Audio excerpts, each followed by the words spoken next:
Yan mga dudes, nagluto ulit tayo ng sinigang na bangus yan mga dudes.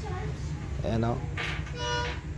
Yan, di na natin ipakita yung ating umpisa. Yan, lalagyan na rin natin ng kamote mga dudes. Lagyan na natin ng kamote. At susunod na rin natin yung ating sili. Yan.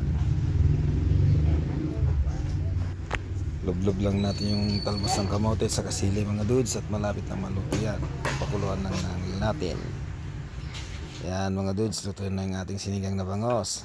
Yan, sasalin ko na yan mga dudes. Linalagay ko na dun sa mangkok para makahigop na tayo ng sabaw.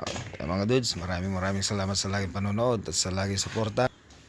Huwag nyo sanang kalimutan mag-like, subscribe at pindutin na rin po ang notification bell para lagi kang updated sa susunod kong gagawing pagluluto.